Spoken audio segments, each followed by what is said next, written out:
So, before entering into the next concept, two major things we must understand.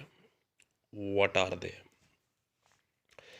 Before knowing these things, there is a one word what I used to write is a quantity. Quantity, or in physics, I would say physical quantities. Physical quantities means whom you can judge physically.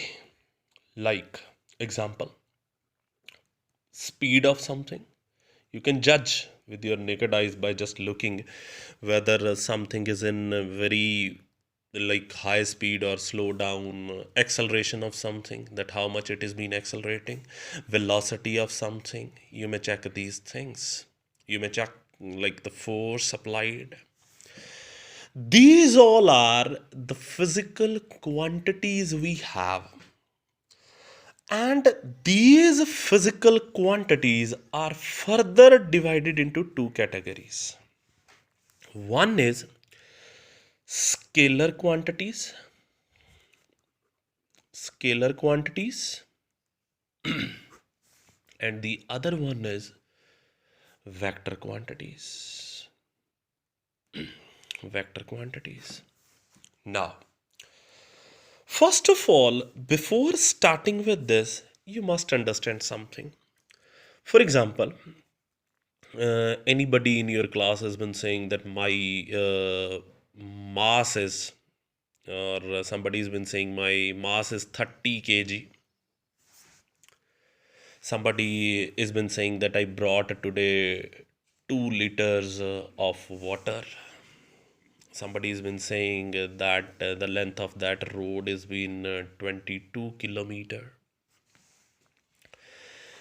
Now, these mathematical parts, these numbers, these mathematical values, we call them as magnitude. What we call them as the magnitude. So, magnitude of this 2 liters water is 2. Magnitude of this 30 kg is 30, and the magnitude of 22 kilometers is 22. So we concluded that any physical quantity like mass, which was supposed to be 30 kg, how is it been completed? It has been completed by writing magnitude plus this is the unit in which it is being measured. So any physical quantity is being completed by the magnitude along with its unit. So I hope the word magnitude is clear to you people. So let me enter into these two things, scalar and vector quantities. So let me make you understand this by taking an example. For example, like in our school, the phones are allowed. Like in our school, the phones are allowed. And the students, after like from their sports period, they entered the classroom. In a class, they entered. But they saw that sir is not there. Sir is not there. And suddenly, one child went to Asha ma'am and asked her to call Gurpreet sir, who's been standing somewhere. I don't know where he's been standing. And then ma'am called your teacher, and your teacher replied, ma'am, I am coming at, let it be 5 kilometer per hour. And Asha ma'am disconnected the phone. Now, after disconnecting, the child who went to Asha ma'am for asking to call to their teacher, that child asked ma'am which side sir is going at 5 kilometer per hour. Then even ma'am was, little shocked that sir haven't told me that in which class sir has been going. Then she called again your teacher to ask everything exactly. Now, what your teacher said? He said that I am coming at 5 kilometer per hour towards, like your class is towards west side or towards west. Now it has been the exact answer I think your ma'am was looking for.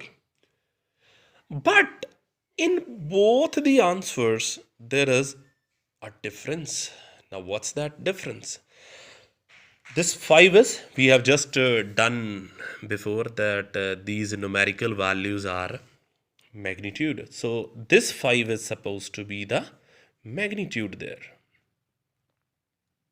So, here we have only magnitude. So, in scalar quantities, we got only magnitude.